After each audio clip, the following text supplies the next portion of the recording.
오늘 제가 여러분께 꼭 드리고 싶은 이야기가 있습니다. 저는 15년 동안 시니어 재활센터에서 수많은 어르신들의 회복을 도와왔지만 지금 말씀드릴 이 사건만큼은 아직도 잊히지 않습니다. 그날 이후 저는 건강을 위해 먹는 음식이 오히려 병을 만든다는 사실을 뼈저리게 깨달았습니다. 많은 분들이 채소를 건강의 상징이라고 믿습니다. 저 역시 그렇게 믿어왔습니다. 하지만 매일 먹던 그 채소들이 잘못된 방법으로 섭취되면 천천히 몸을 해치고 있다는 걸 아시나요? 어떤 분은 장이 막히고, 어떤 분은 뼈가 약해지고, 어떤 분은 원인 모를 통증으로 고생하십니다. 이 이야기는 단순한 식습관의 문제가 아닙니다. 여러분의 노후 건강을 지키기 위한 아주 중요한 이야기입니다. 오늘 말씀드릴 내용은 많은 의사들이 조용히 경고하지만 대부분의 사람들은 잘 모릅니다. 저 역시 환자를 통해서야 비로소 깨달았습니다.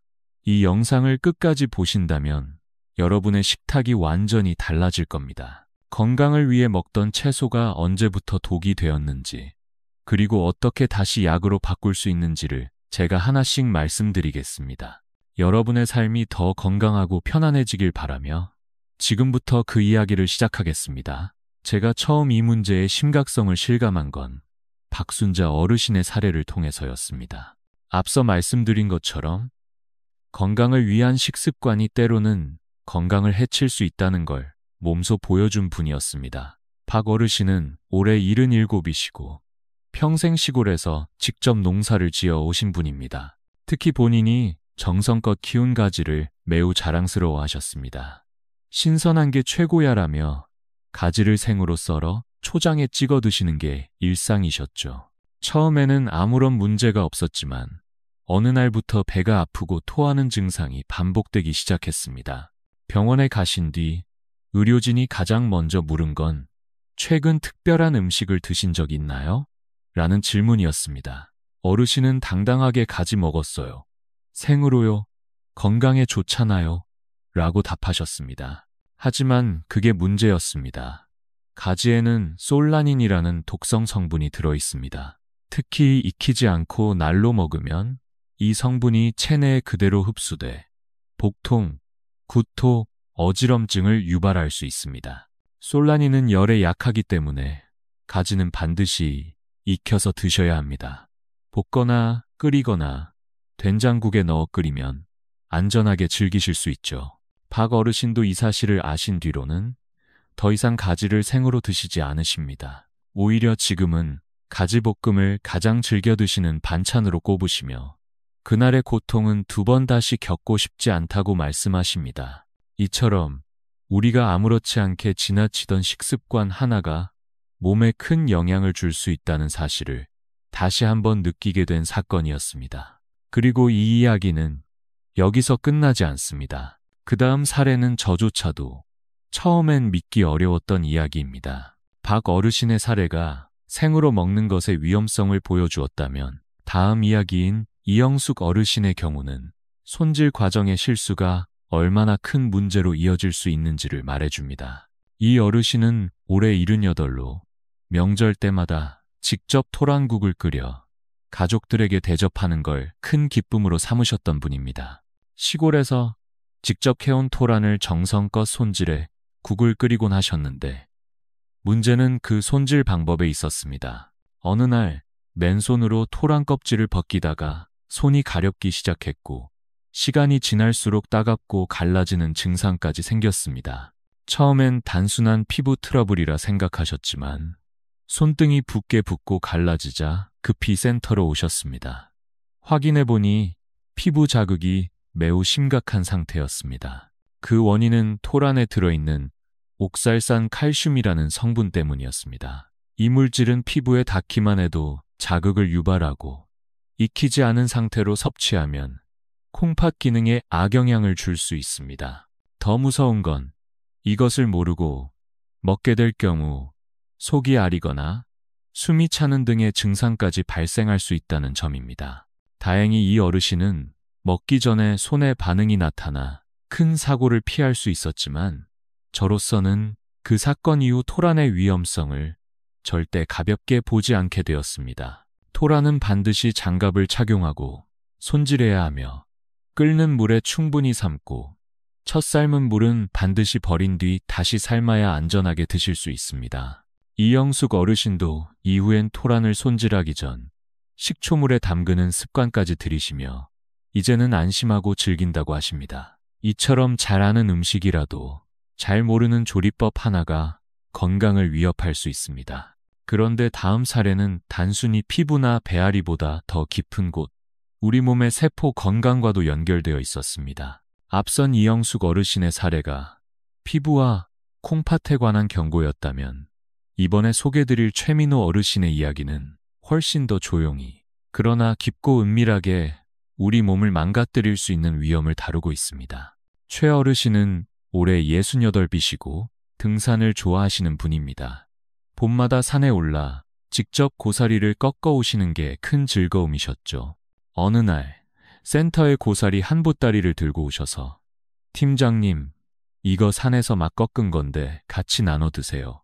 라며 웃으셨습니다. 저는 감사한 마음과 동시에 걱정이 앞섰습니다. 어르신, 이거 어떻게 드실 건가요? 하고 여쭈었더니 그냥 살짝 데쳐서 무쳐 먹을 거예요. 신선한 게 제일 좋잖아요 라고 하셨습니다. 그 순간 저는 고사리에 대해 다시 한번 설명을 드려야겠다는 생각이 들었습니다. 고사리는 단순한 나물이 아닙니다. 생고사리에는 푸타큘로사이드라는 성분이 들어있는데 이는 국제암연구소에서도 지정한 2급 발암물질로 분류되어 있습니다. 특히 방광암과 연관이 있다는 연구 결과가 일본과 유럽에서 보고된 바 있습니다. 또 티아민 분해 효소라는 물질은 비타민 B를 파괴해 각기병 같은 증상을 유발할 수 있죠. 하지만 고사리를 아예 먹지 말라는 이야기는 아닙니다.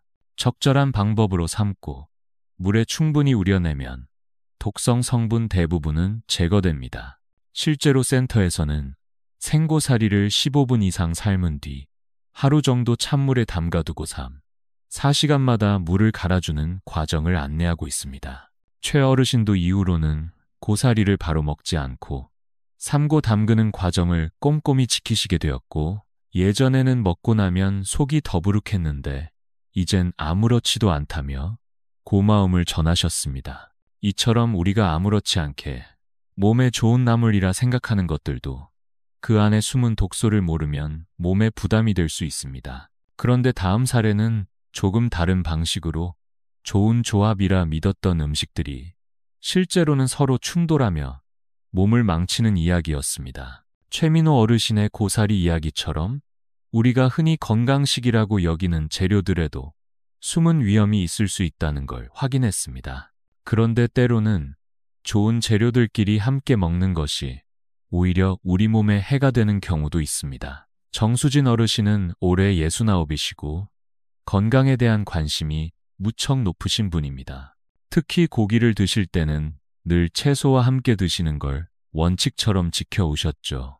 삼겹살엔 쑥갓이 최고지요라며 매번 쑥갓을 듬뿍 싸서 드셨습니다. 문제는 바로 그 쑥갓이었습니다. 정기 건강검진에서 어르신의 종양표지자 수치가 살짝 높게 나왔다는 결과가 나왔고 다행히 큰 병은 아니었지만 의사 선생님께서 식습관을 점검해보자고 하셨습니다. 그때 저는 어르신의 고기 섭취 습관을 듣고 쑥갓을 생으로 자주 드신다는 점을 확인하게 되었습니다. 쑥갓은 향도 좋고 비타민도 풍부하지만 여기에 아질산염이라는 성분이 들어 있습니다.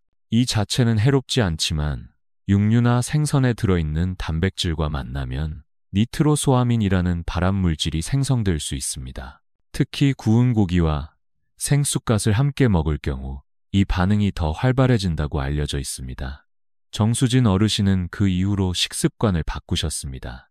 쑥갓은 반드시 살짝 데쳐서 드시고 샤브샤브나 국에 넣어 익히는 방식으로 바꾸셨습니다. 또 고기와 쑥갓을 함께 드신 날에는 귤이나 키위처럼 비타민C가 풍부한 과일을 곁들여 드십니다.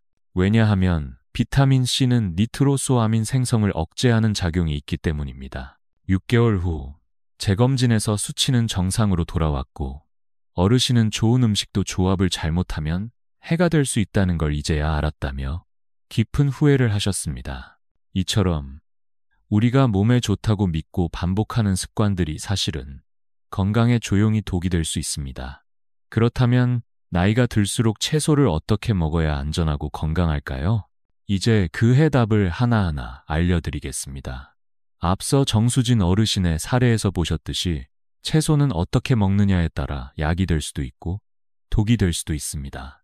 그렇다면 나이가 들수록 채소는 어떻게 먹는 것이 가장 현명할까요? 제가 센터에서 수많은 어르신들과 생활하며 직접 관찰하고 연구하고 상담한 끝에 정리한 5가지 원칙을 지금부터 하나하나 말씀드리겠습니다. 첫째, 채소는 무조건 많이 먹는다고 좋은 것이 아닙니다. 대부분의 어르신들이 채소는 많이 먹을수록 좋다고 믿고 계시지만 나이가 들면 소화 기능이 약해지기 때문에 오히려 적당히 먹는 것이 훨씬 건강에 좋습니다. 실제로 조명희 어르신처럼 하루 3끼마다 채소를 듬뿍 드신 분이 복부 팽만, 복통, 골감소증까지 겪게 된 경우도 있습니다. 채소 속 식이섬유는 변비 예방, 혈당 조절에 도움을 주지만 너무 많이 섭취하면 장에서 가스를 과도하게 만들어내고 몸에 필요한 미네랄 칼슘, 철분, 아연 등까지 배출해 버릴 수 있습니다. 하루 권장량은 손바닥 크기 기준으로 2, 3개 정도, 끼니마다 조금씩 나눠 드시는 것이 가장 안전합니다. 둘째, 같은 채소만 반복해서 드시지 마세요. 브로콜리, 양배추, 시금치 등 특정 채소만 자주 드시는 분들이 계시는데 이런 십자화과 채소에는 고이트로겐이라는 성분이 있어 갑상선 기능에 영향을 줄 수 있습니다. 특히 갑상선 기능 저하증이 있으신 분들은 조심하셔야 합니다. 센터에 계시던 한 어르신은 브로콜리를 매일 드시다가 피로와 체중 증가 등의 증상이 나타났고 검진 결과 갑상선 호르몬 수치가 낮아진 것으로 확인되었습니다. 초록색, 빨간색, 노란색, 흰색 등 다양한 색깔의 채소를 균형 있게 섞어 드시는 것이 좋습니다. 각 색마다 영양소가 다르고 골고루 섭취해야 면역력도 좋아집니다. 셋째, 생채소와 익힌 채소를 적절히 섞어 드셔야 합니다. 모든 채소를 무조건 생으로 먹는 것이 좋은 것도 반대로 모두 익혀야 좋은 것도 아닙니다. 예를 들어 당근과 토마토는 기름과 함께 익혀 먹을 때 베타카로틴, 라이코펜 같은 항산화 성분이 훨씬 잘 흡수됩니다. 반면 비타민C가 풍부한 파프리카, 양상추 등은 열에 약하기 때문에 생으로 먹는 것이 더 좋습니다. 또한 시금치는 옥살산이 많아 생으로 먹으면 칼슘 흡수를 방해하기 때문에 데쳐서 드시는 것이 필수입니다. 채소의 특성에 따라 조리법을 달리하면 영양은 물론 소화에도 훨씬 도움이 됩니다. 넷째, 채소를 드실 때 물도 꼭 충분히 마셔야 합니다.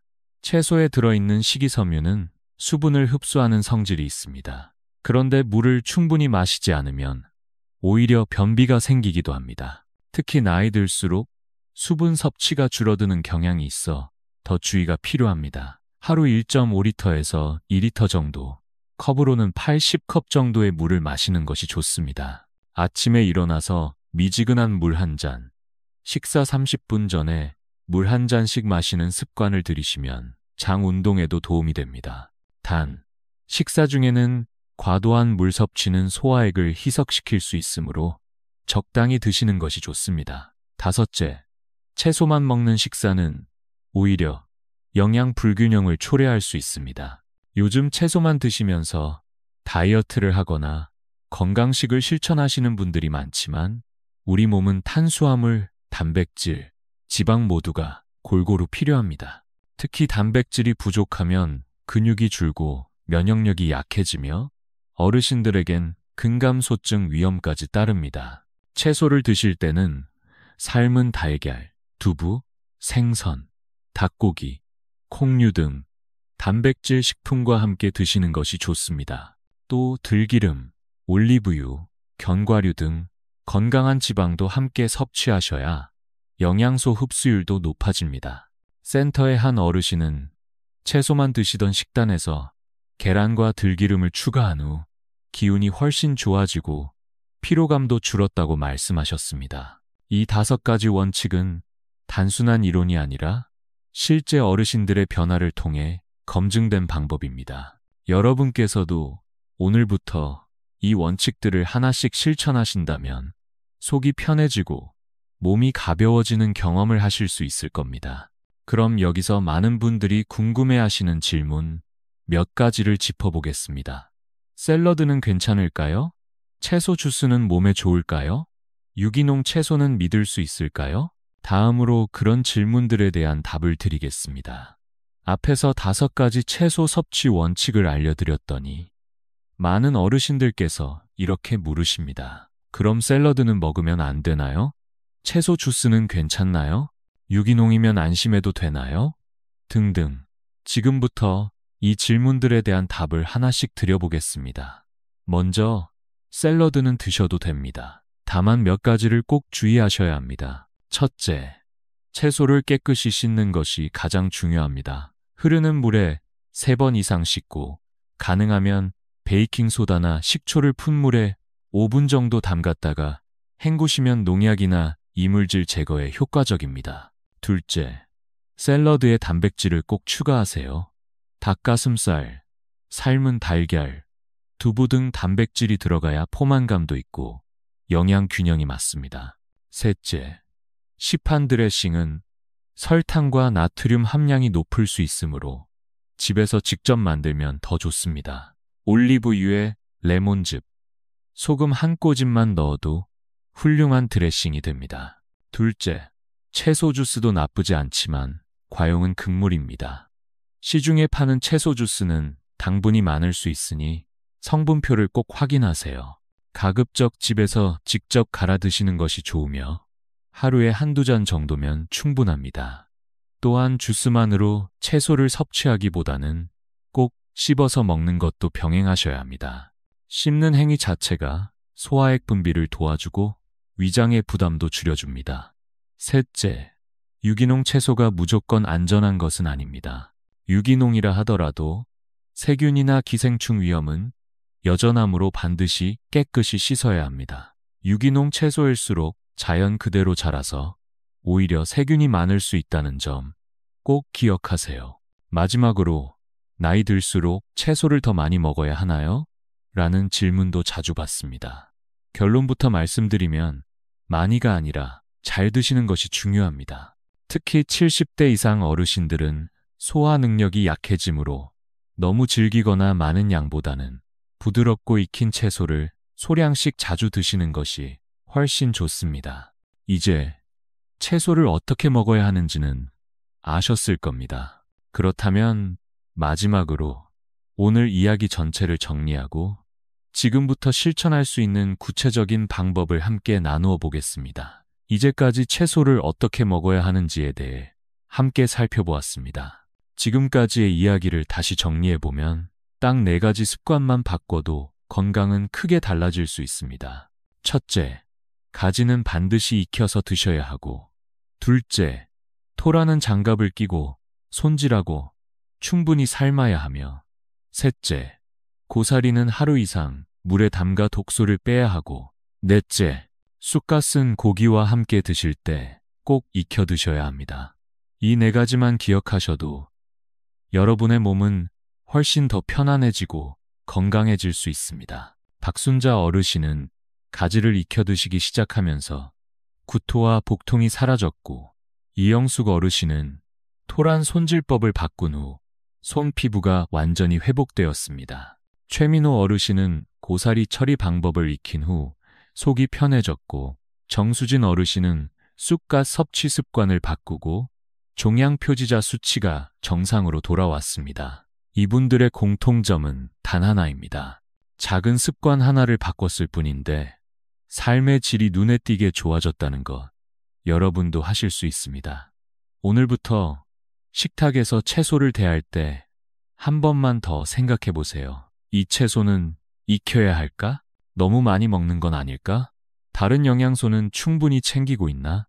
이런 작은 질문 하나가 여러분의 건강을 지켜주는 큰 울타리가 되어줄 것입니다. 그리고 주변의 소중한 가족과 친구분들께도 이 정보를 꼭 알려주세요. 건강은 혼자만 지키는 것이 아니라 함께 나눌 때 더 오래 지켜지는 법이니까요. 오늘도 건강한 하루 보내시길 바랍니다. 감사합니다.